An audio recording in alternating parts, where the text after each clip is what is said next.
নমস্কাৰ আপোনালোক সকলোকে পুনৰবাৰ স্বাগতম নাজমাই মজিদ বন্ধুসকল পলকতে চাওক আজি 9টা গুৰুত্বপূৰ্ণ খবৰ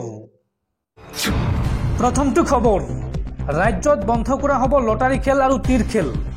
লটাৰী খেল আৰু তীৰ খেলত জড়িত হ'লেই যাব লাগিব জেললৈ সুদখোৰৰ বিৰুদ্ধে ৰাজ্যত অভিযান চলোৱাৰ পিছত এইবাৰ লটাৰী তীৰ খেল আৰু জুৱাৰীৰ বিৰুদ্ধে ৰাজ্যত চলিব অভিযান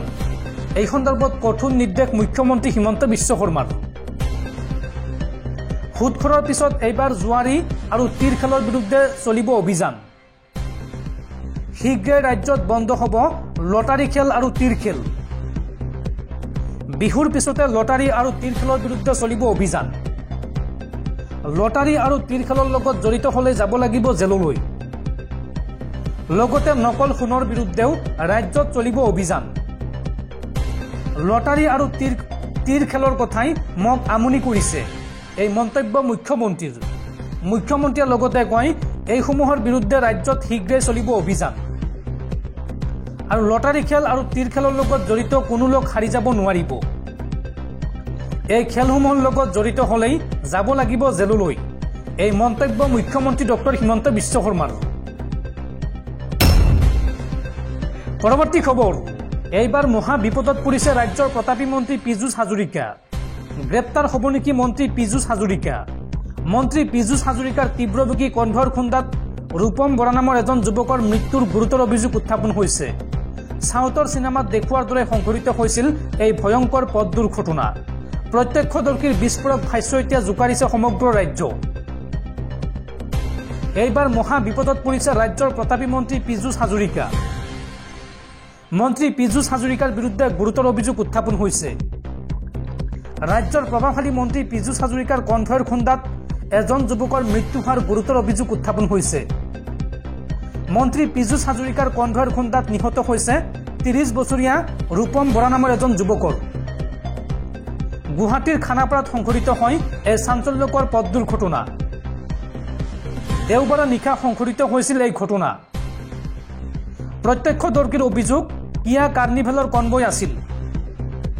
আৰু কিয়া কাৰ্নিভেলখনৰ শেষৰটো নম্বৰ আছিল 1111 ফুল স্পীডত আহিছিল এই বাহনখন আৰু দাক্ষিণাত্যৰ চিনেমাত দেখুৱাৰ দৰে সংঘটিত হৈছিল এই ভয়ংকৰ দুৰ্ঘটনা ট্ৰেফিক আইন ভংগ কৰি আহিছিল মন্ত্ৰীৰ কনভয় এই ঘটনা সংঘটিত হোৱাৰ পিছতেই ৰাজ্যজুৰি ব্যাপক প্ৰতিক্ৰিয়া সামাজিক মাধ্যমত ককৰ্থনাৰ সন্মুখীন হৈছে মন্ত্ৰী পীযুষ হাজৰিকা এই সন্দৰ্ভত বিৰোধী দলৰ ফালৰ পৰাও গৰিহণা দিছে মন্ত্ৰী পীযুষ হাজৰিকাক আৰু খানাপাৰাৰ সেই চাঞ্চল্যকৰ দুৰ্ঘটনাক লৈ প্ৰতিক্ৰিয়া প্ৰকাশ কৰিছে কৃষক মুক্তি সংগ্ৰাম সমিতিৰ সাধাৰণ সম্পাদক বিদ্যুৎ শইকীয়াইও খানাপাৰাৰ পথ দুৰ্ঘটনাক গাত দিবলৈ চেষ্টা কৰাৰ অভিযোগ উত্থাপন কৰিছে বিদ্যুৎ শইকীয়াই পৰৱৰ্তী খবৰ সাৱধান কোভিডৰ পাছত এইবাৰ বিশ্বত আহিছে পেৰট ফিভাৰ নামৰ আন এক বিশেষ ৰোগ এতিয়ালৈকে পেৰট ফিভাৰত আক্ৰান্ত হৈ 5জন লোকৰ মৃত্যু হৈছে মানুহৰ বাবে হ'ব পাৰে অতি মাৰাত্মক আৰু এই সন্দৰ্ভত সাৱধানে থাকিবলৈ আহ্বান জনাইছে বিশ্ব স্বাস্থ্য সংস্থা চমুকৈ WHO সাৱধান কোভিডৰ পাছত এইবাৰ বিশ্বত আহিছে পেৰট ফিভাৰ নামৰ আন এক বিশেষ ৰোগ এতিয়ালৈকে এই পেৰট ফিভাৰত মৃত্যু হৈছে 5জন লোকৰ বিশ্ব স্বাস্থ্য সংস্থা চমুকৈ WHOৰ মতে অতি মাৰাত্মক এই পেৰট ফিভাৰ ৰোগবিধ ইতিমধ্যে 80জন লোকৰ দেহত পোৱা গৈছে এই সংক্ৰমণ ইউৰোপৰ 4খন দেশত ভয়ংকৰভাৱে বিয়পিছে পেৰট ফিভাৰ চৰাইৰ দেহত পোৱা বেক্টেৰিয়াৰ ফলত বিয়পে এই সংক্ৰমণ উল্লেখযোগ্য যে 2023 বৰ্ষতো এই পেৰট ফিভাৰত মৃত্যু হৈছিল কেইবাজনো লোকৰ কুকুৰা চৰাইৰ পৰাও হ'ব পাৰে এই পেৰট ফিভাৰ সংক্ৰমিত পক্ষীৰ মল সংস্পৰ্শলৈ আহিলে এই ফিভাৰত আক্ৰান্ত হ'ব পাৰে শুকান কাহ জ্বৰ মূৰৰ বিষ মাংসপেশীৰ বিষ অধিক ঠাণ্ডা লগা এইসমূহ হৈছে এই ৰোগবিধৰ লক্ষণ আৰু শৰীৰত 5 পৰা 14 দিন পৰ্যন্ত পেৰট ফিভাৰৰ প্ৰভাৱ দেখিবলৈ পোৱা যায় আৰু চিকিৎসা নকৰিলে সংক্ৰমিত লোকৰ মৃত্যু পৰ্যন্ত হ'ব পাৰে আৰু এই ৰোগবিধক লৈ পুনৰ বিশ্ববাসীক সাৱধানবাণী শুনাইছে বিশ্ব স্বাস্থ্য সংস্থাই বন্ধুসকল তাৰপিছত 4 নম্বৰ খবৰটো জনোৱাৰ আগতে আপোনালৈ এটা সৰু ৰিকুৱেষ্ট যদি তালৈকে এইটো ভিডিঅ'ত লাইক কৰা নাই তেন্তে প্লিজ এটা লাইক কৰি দিয়ক আৰু এনেকুৱা ধৰণৰ নতুন নতুন ভিডিঅ' পাবলৈ চেনেলটো সাবস্ক্ৰাইব কৰি কাষত থকা বেল আইকনটো প্ৰেছ কৰি ৰাখক পৰৱৰ্তী খবৰ 2024 লোকসভা নিৰ্বাচনক লৈ ডাঙৰ খবৰ দেখত পুনৰ হ'ব মোদী চৰকাৰ নিৰ্বাচনৰ পূৰ্বে ইণ্ডিয়া টিভি আৰু সিএনএক্সে প্ৰকাশ কৰিছে অপিনিয়ন পল আৰু এই সমীক্ষা অনুসৰি কেন্দ্ৰত পুনৰ এনডিএ চৰকাৰৰ ইংগিত লোকসভা নিৰ্বাচনৰ প্ৰাকক্ষণত ইণ্ডিয়া টিভিৰ অপিনিয়ন পল প্ৰকাশ ইণ্ডিয়া টিভি আৰু সিএনএক্সৰ অপিনিয়ন পলত কেন্দ্ৰত পুনৰ এনডিএ চৰকাৰৰ ইংগিত এনডিএ 2024 লোকসভা নিৰ্বাচনত 378খন আসন লাভ কৰিব বুলি এই অপিনিয়ন পলত প্ৰকাশ পাইছে আৰু ইণ্ডিয়া মিত্ৰজোঁটে 98খন আসন লাভ কৰাৰ ইংগিত দিছে বিজেপিয়ে অকলে 335খন আসন লাভ কৰিব বুলি প্ৰকাশ পাইছে এই সমীক্ষাত আৰু কংগ্ৰেছে মাত্ৰ 37খন আসন লাভ কৰাৰ ইংগিত দিছে এই অপিনিয়ন পলে অসমত বিজেপি মিত্ৰজোঁটে 12খন আসন লাভ কৰাৰ ইংগিত বিজেপিয়ে অসমত 10খন আসন লাভ কৰিব বুলি প্ৰকাশ পাইছে আৰু লগতে এজেপি এখন আসন লাভ কৰাৰ ইংগিত দিছে এই অপিনিয়ন পলে লগতে ইউপিপিএলে এখন আসন লাভ কৰাৰ কথা ক'লে এই অপিনিয়ন পলে আৰু লগতে কংগ্ৰেছে অসমত এখন আসন লাভ কৰিব এআইইউডিএফে এখন আসন লাভ কৰাৰ সম্ভাৱনা আছে শেহতীয়া এই সমীক্ষাত প্ৰকাশ পাইছে এই তথ্য পৰৱৰ্তী খবৰ প্ৰধানমন্ত্ৰী নৰেন্দ্ৰ মোদীয়ে অহা 9 মাৰ্চত অসমত উন্মোচন কৰিব অসমীয়াৰ সূৰ্য বীৰ্যৰ প্ৰতীক লাচিত বৰফুকনৰ প্ৰতিমূৰ্তি আৰু সেই হেতুকে 9 মাৰ্চৰ দিনটোত ৰাজ্যবাসীক প্ৰতিবাদ নকৰিবলৈ আহ্বান মুখ্যমন্ত্ৰী ডক্টৰ হিমন্ত বিশ্ব শৰ্মাৰ 9 মাৰ্চত অসমলৈ আহিব প্ৰধানমন্ত্ৰী নৰেন্দ্ৰ মোদী আৰু 9 মাৰ্চত সম্ভাৱ্য আন্দোলনক লৈ মুখ্যমন্ত্ৰীয়ে জনাইছে বিশেষ আহ্বান এই দিনটোত প্ৰতিবাদ কৰিলে বীৰ লাচিত বৰফুকনক অপমান কৰা হ'ব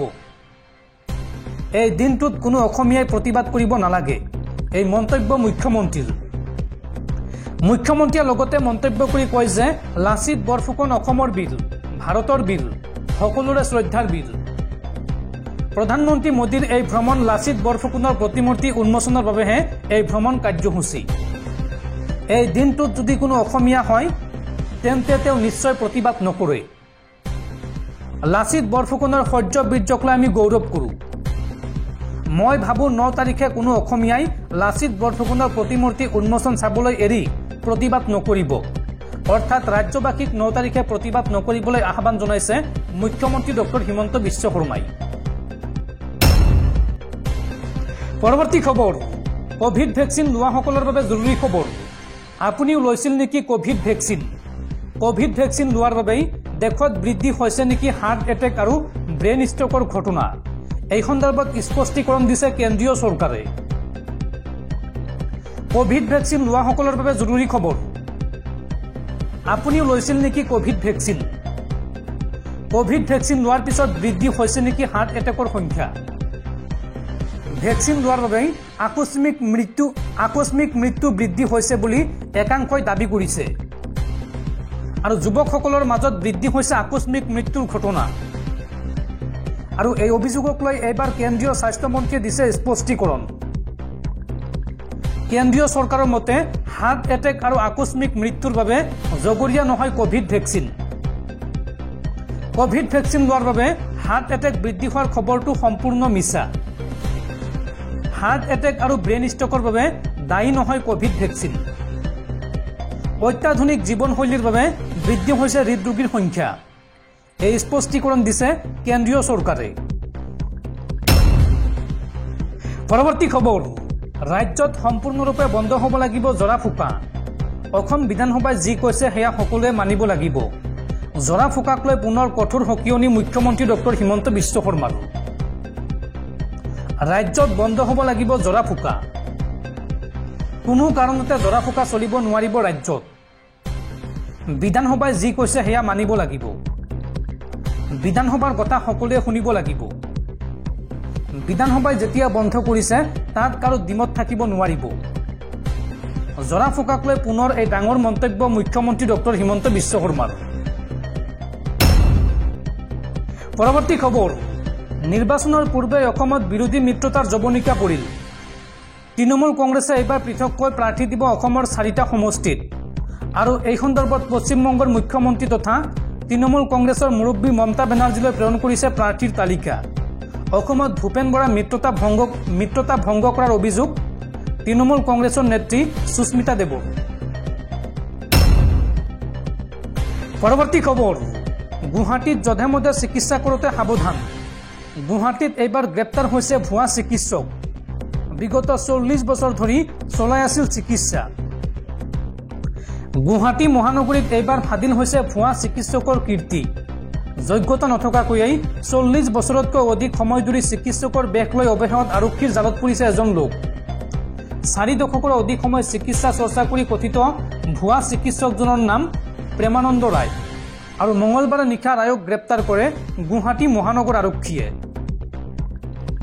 অভিযোগ অনুসৰি বিগত 40 বছৰ ধৰি তেওঁ গুৱাহাটীৰ লাল গণেশ এলেকাৰ নিউ মহামায়া মেডিকছ ফাৰ্মাচীত ৰোগীৰ চিকিৎসা কৰিছিল।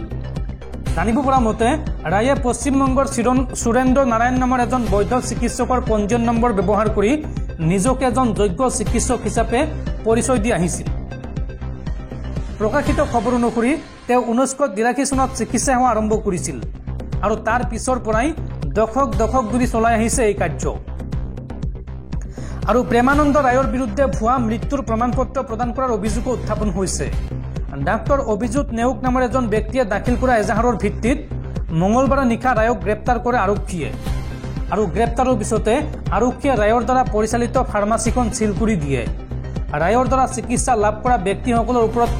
ওপৰত পৰা সম্ভাৱ্য প্ৰভাৱ সন্দৰ্ভত